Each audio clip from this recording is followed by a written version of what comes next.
Alright guys, welcome back to the channel and to the garden. Today's video we're just going to be taking a look at moving the large Tetrapanex that's off the back here, which I'll just come show you now. It's come time that this plant does need to come out of its position.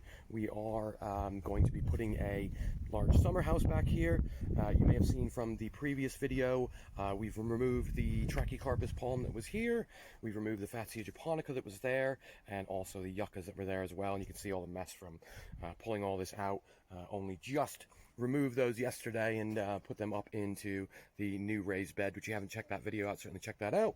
But you can just see here, this is the Tetrapanex we're going to be looking to move today. It's approximately sort of 6 foot tall now. This is a 3-year-old plant. It has a decent sized woody stem, which you can just see under here. I would say we're looking at around about a 2 foot sort of decent thickness stem. That's probably about 2.5 inches thick. You can see a lot of the old leaf is starting to kind of die off on it now. I wouldn't normally be looking to move this in this time of year, but as we are probably getting the summer house again sort of throughout the winter, it's going to need to move by then anyway, and I don't think if I move it during the dead of winter it's going to have much chance at all of surviving. So what we're going to try and do is give it the last couple months of this year to recover. Once we get that in, what I'm going to be doing though is trying to get as much root as possible. Going to be removing a lot of the kind of old leaves here, which you can see is starting to die off a bit anyway, and hopefully we'll get this to survive and continue growing on until next year. What I will try and do though is get as much of the root out. Now you may have seen from Eddie's video at Weoley Tropicals about how you can grow on root cuttings and basically get pretty much free plants from that. I would check that video out. I'll put a link to it in our description as well for you, just in case you are thinking of doing the same thing.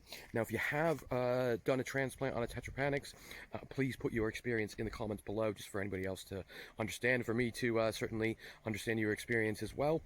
But what we'll do today, as mentioned, is I'll show you kind of getting this out. Hopefully we're going to get a lot of root out with it. But the only issue I've got is if you have a look in here, where it is growing and when it was originally planted, I didn't expect to move it, and a majority of it is going right up underneath the slab, underneath the summer house. Now again, as I'm unsure when we're going to be getting rid of the actual shed back here and kind of sorting out the base under here for the new summer house that's going in, I don't really have the ability to kind of get under those slabs there, which is again hopefully not going to mean that it's not going to make it, but again we can only kind of try and see what happens. But with that said, we're going to get this dug out and I'll just show you kind of where it's going and everything else. So you can just see here now, guys, feels like sacrilege taking off all the leaves. It looks really kind of bare now, but what I've done is pretty much moved most of the lower leaf, as you can see on the ground here, a lot of the stuff that was tatty anyway.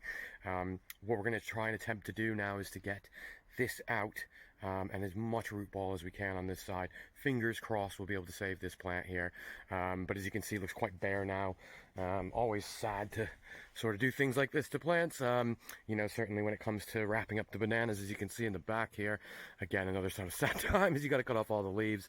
But with that said, it is something we do need to start thinking about. I will be putting out my overwintering videos soon as the kind of time comes, showing you how to kind of wrap bananas, do the onset morelli, as well as sort of protection for some of the other plants as well. But what we'll do now is to try and attempt to get as much of this out as we can, and hopefully, fingers crossed, we can save this plant here. You just see here now, that is finally out. I'm a little concerned though. I don't think I got enough root ball on it, and I'll show you in a minute.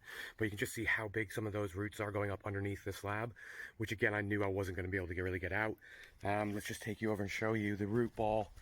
And again, fingers crossed, we've got enough to do something, but I'm a little concerned.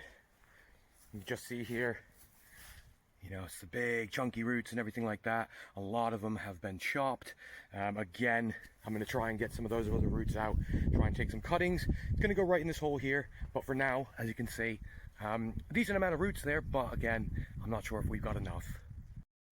So you can just see here now, we have got that in. Unfortunately, it's a very windy day, so I'm just hoping it doesn't get knocked over. It went in all right, and again, I'm just hoping that we got enough root on that just to save anything from there. I do feel we're going to get quite a lot of die-off on this, and it's just whether that center leaf is going to continue pushing out on here. What we'll do is kind of monitor it, but just to show you that kind of gone in place now. Added it to this front bit here, as you can see, kind of carrying on our big leaves, and hopefully, fingers crossed, we're going to be able to get this to continue on here.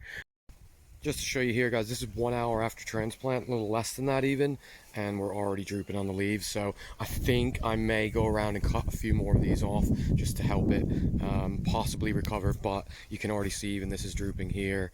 Yeah, it's not happy being moved.